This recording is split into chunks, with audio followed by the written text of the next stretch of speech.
Hello everybody, my name's Trevor Slescu and I'm the owner of Monster Hobbies in High River, Alberta, Canada. Guess I gotta say that on all my videos, but whatever. So, today I'm at my house and I'm gonna do some work here. This is my front porch. This is the stairs coming down. And that was a car driving by. So I'm here on my front porch. And when this house was built, the contractors, they're a family company that, they were two brothers and a sister, and the sister decided to leave the company halfway through them building my house. So a lot of things here never really got resolved. And one of the things that never got resolved was with the contractors. Now, they were supposed to paint this porch, and all they really did was throw on one thin coat of primer, and then they left. They left without finishing the job. So for all the years that I've been here, the paint on this porch has been chipping away, and it's getting pretty bad. And the other thing is, these slats, they were just splashed on with paint, and all the grain, the wood grain, raised up on these. We'll have a look at them in a minute. Okay, so here we are looking at the slats, and now, look at this. Look at how much that wood grain is sticking up. I mean, you could strike a match off that, chop your hands to death. Look up here, again, same thing. So what I'm going to do is, I discovered how these slats come off. If you look, there is a screw there, and there's two more down here. Now, I've already taken one off over on this side of the porch, right there. And see, I mean, look at this. They just, poor craftsmanship. Like, that's just a skim coat on there. It's really annoying. And there, I mean, look at that. Like, just whatever. So what I'm gonna do is I'm gonna take off all these slats. I'm gonna do it one side at a time here, and I am going to clean them up, sand them down, maybe even plane them. And then I'm going to put on 4 coats of paint on each slat. Alright, so this is one of the real nasty ones. So I'm going to take it off. I'm using a Black & Decker drill with a Robertson screw, because we're in Canada, eh? Okay, so let's see if I can get in here. Of course, this is all full of paint.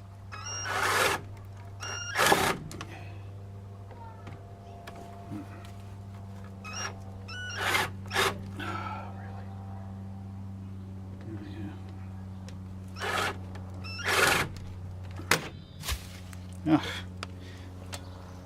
that's a first. Never had the battery fall off. Oh, man.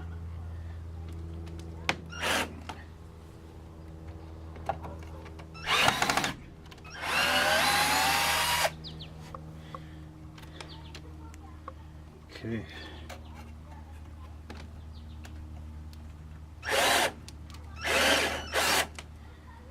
Doesn't want to get in there.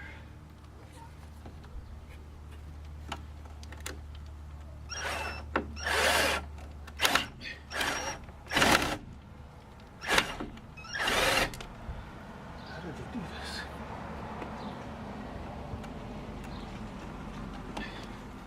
It's like this bottom screw is so deep it doesn't want to contact the head of the drill. And this one, of course, is all plugged with paint. Wish I had some furniture stripper.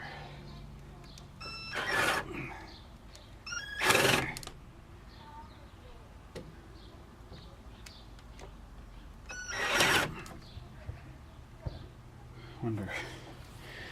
Got to get something in there to get that paint out. Okay, I'm gonna try my Scout pocket knife here, because inside it's got this.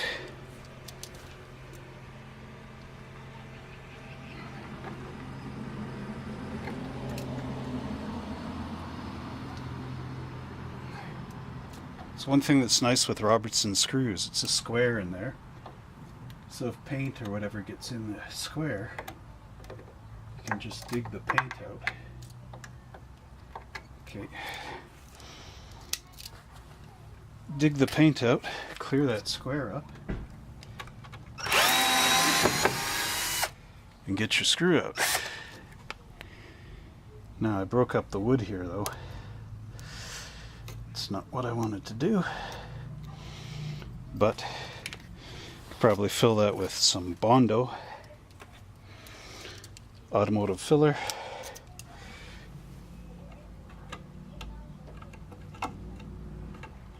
Oh, I see what's happened here.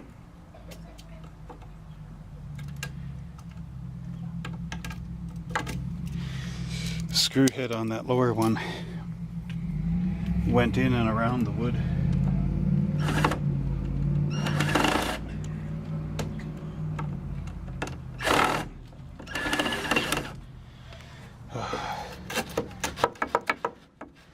Just like to reef that right out of there.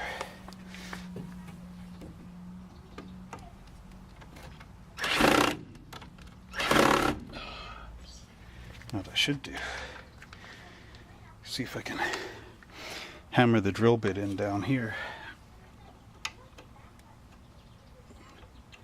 because it'll go along.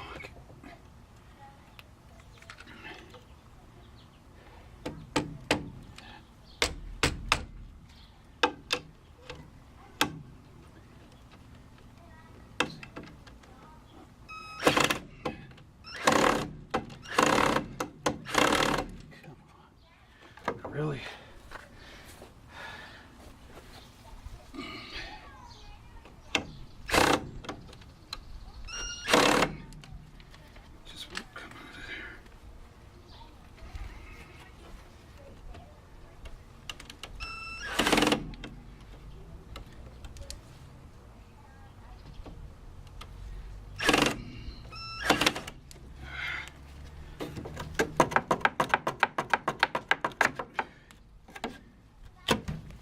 There. If it won't come out, just rip on it. Mike Holmes would not approve. Anyway, I'm sure he's had to do his stuff. Okay, so let's go over to the porch. Okay, so here we have a runner, stringer, whatever.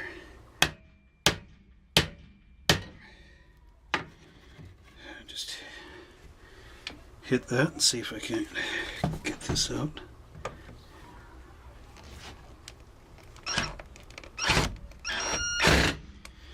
Oh, it's so stubborn. What is going on with it? It's like the wood sealed over the top when this thing's screwed in.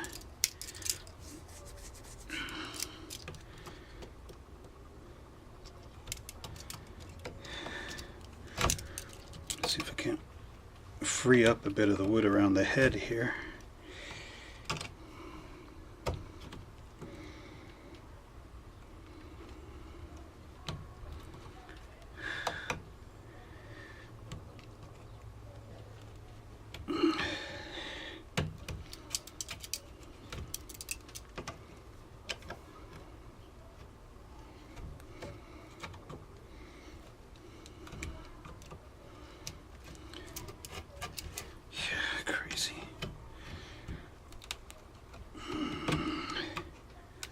It's like this entombed itself in the wood.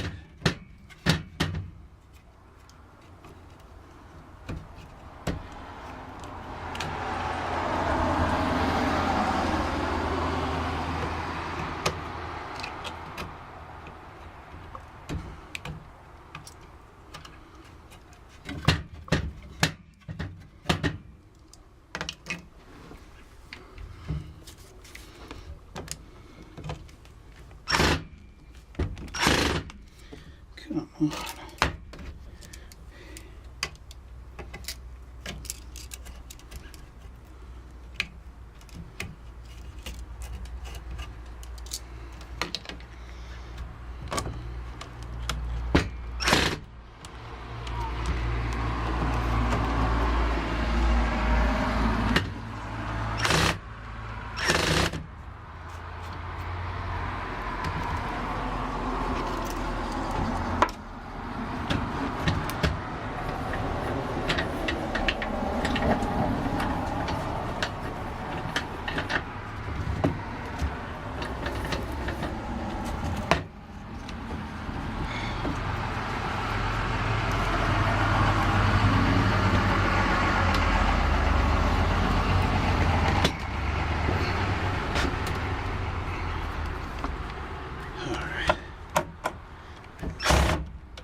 Oh. There. Man, what a job. Okay, here's a little trick I discovered. See how rusty these are, right? This is a jar filled with vinegar, just regular white vinegar. And I discovered that vinegar eats rust. So we'll leave these in here and we'll have a look at them next after I do this. Okay, so now I want to remove this really rough stuff. Now, unfortunately, I don't have any of the old furniture stripper 1889 or whatever, which would be nice here. But I've got my grandpa's old plane. And I'm going to try to just run the plane along this and hope it chops everything off.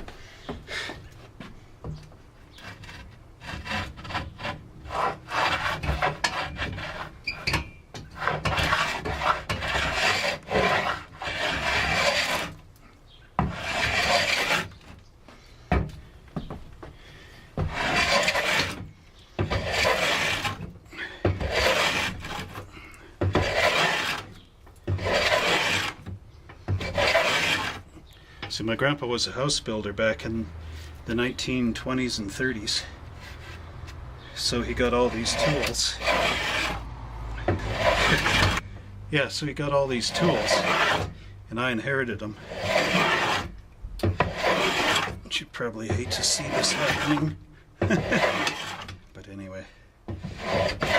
Okay, so here's our little slat so far. Having trouble getting this part of the paint off here, but I do have a sandpaper block. This is some pretty coarse stuff though. However,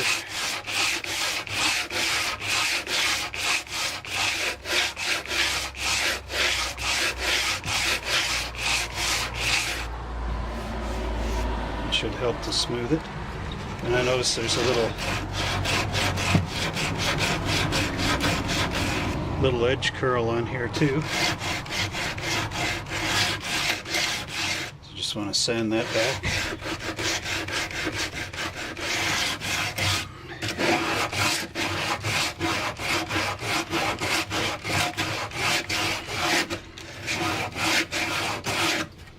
And again, that furniture stripper would be nice. So I'm just gonna do all four sides of this thing with the plane and the sandpaper, and then show you what it looks like.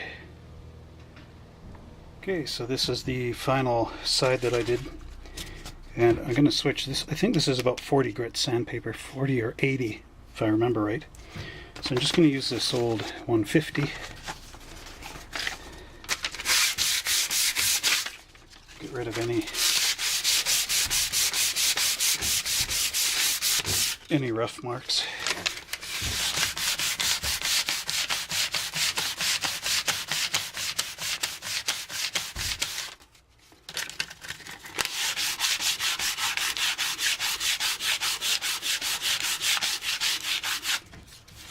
I think what I'll do is take the sandpaper out.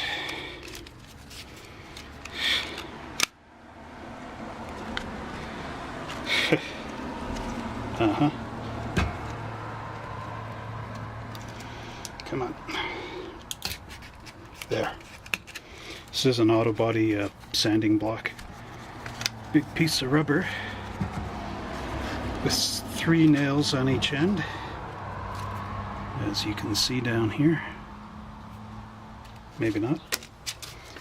Okay, I'm not going to peg that in like that, but I will do this.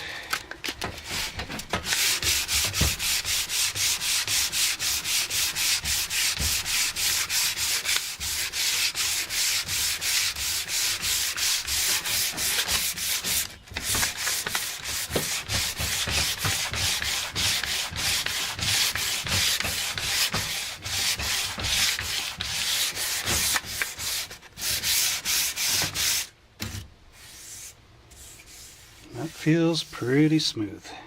Alright, so now I'm going to paint this, and I've locked it into the table and put a block behind here so this can't fall backward on me. And this is trim clad gloss white. Whenever I buy paint, I write when I bought it on there. This was for a sign at Monster Hobbies, and I still got some of it left. I'm going to just take out the little screwdriver end here. Now you're going to need some general purpose paint thinner to clean this, because this is enamel. And I've also got our local newspaper down here, since nobody ever reads it. Okay, anyway. So let's see Mike Holmes use a little teeny brush like this to do this. Guess I shouldn't be too bad at the guy. Anyway. So this will be coat number 1. So of course it's not going to look too good because it's very thin.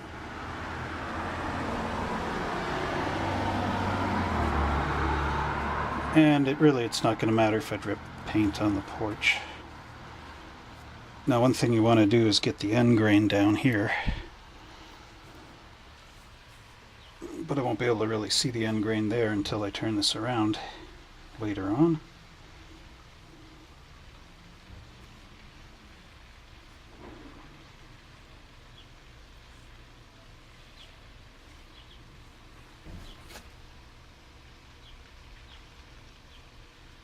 And I know I'm going to need more white. This little tin can won't get me the whole porch done, but might get something done. And the other thing you could do is get a whiz roller and roll this on with a whiz roller, which is what I should really do.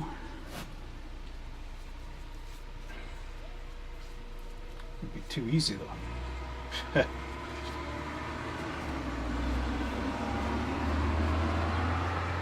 And of course, since I have no power tools other than that drill, I have to make this as hard on myself as humanly possible.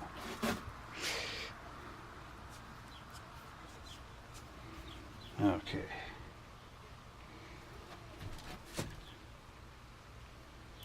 Welcome to Ursulescu on Homes. Following in the footsteps of his grandfather, Trevor now paints in the traditional take forever methods of the past. Now what I should really do is fill this knot hole with Bondo, sand it down, but this knot hole actually goes into the porch, and I don't think it's going to cause too much problems, so we'll just flood it with paint just to seal it. Okay, so that's got me to the top. Now remember what Bob Ross says here. This is a happy little post. Take your time. Remember, this is your art. Okay, anyway. It's a happy little enamel coat. You can already see it sucking into the wood down here. And that's what we want it to do. It's coat number 1 is the coat that's going to sink into the wood. Geez, already this is looking nice. Because that big nasty gnarly wood grain that when the contractors painted on there one coat of probably acrylic house paint, it of course raised that grain up. So now that we use Grandpa's plane and the sandpaper and everything to smooth it out, I mean, looks really perfect. Now I got this up at the angle so I can try to get the sides and some of the bottom. Of course I'm going to have to turn this over later. Yep. There it goes, sinking into the wood grain up here. Alright.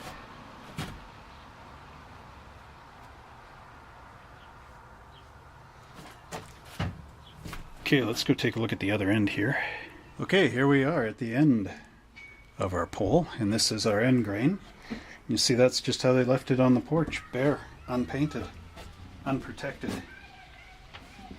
So now with end grain, yeah, I want to make sure where the paint can goes, eh? It's not too much of a big trick with end grain. Whoa, just make sure it soaks it all in. And yeah, it doesn't matter if I get paint on the porch because they never did the coating on there either, which is annoying.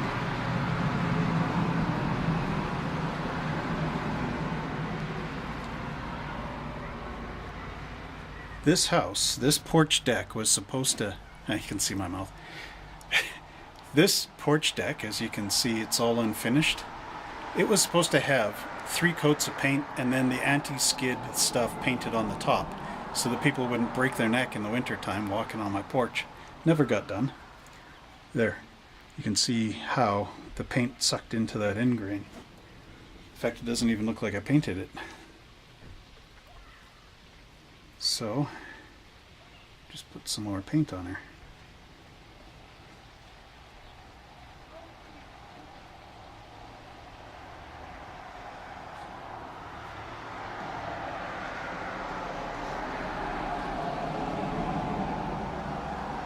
Now the other thing you want to do is make sure you're not getting a drip up on the top edge here.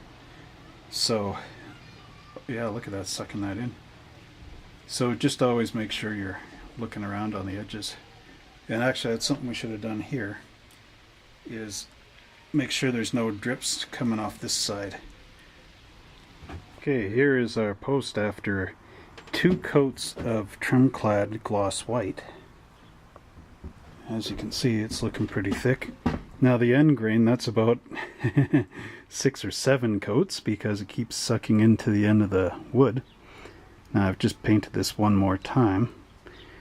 Okay, so there it is, and as you can see, I mean, this is looking quite good. This is only 2 coats. I'm going to take it up to 4. So usually you sand in between coats because, as you can see here, we're getting a little bit of wood grain rising up, but it's been pretty good overall. But I see some more. I think there's a bit more in there. And yeah, are you looking for a new car? Okay, anyway. Yeah, so there it is, and afterwards I'm going to have to take this out of the vise table and turn this end up and paint the end of that 4 times as well. But already you can see quite an improvement over what it used to be. And so we will continue later. Now here we have our screws from before. Remember I told you that vinegar works wonders? I don't know how well you can see this, but you can see tiny little bubbles coming up off the metal. Okay, so I'm going to open the lid on this with one hand. Now I kind of hate to dump these. Okay, just a sec. I'm gonna take these out. Okay, I don't know if you can see this, but there's little rust bits at the bottom of the vinegar. Oh yeah, there we go. Those brown specks. Now these weren't in for very long, but already you can start to see that some of the rust is coming off the end of that screw. So I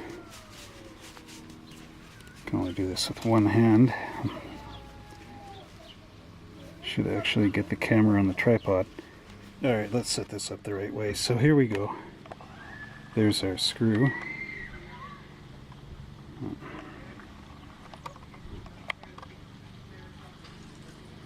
You can't really see, but there's the rust coming off there. So vinegar will actually remove the rust off these nails. So I moved the this thing to the backyard, this strut or whatever, and yeah, you can see how good of a paint job I did in the dark. Just gonna let this thing dry in the sun for a while, and then come back and attach it to the porch.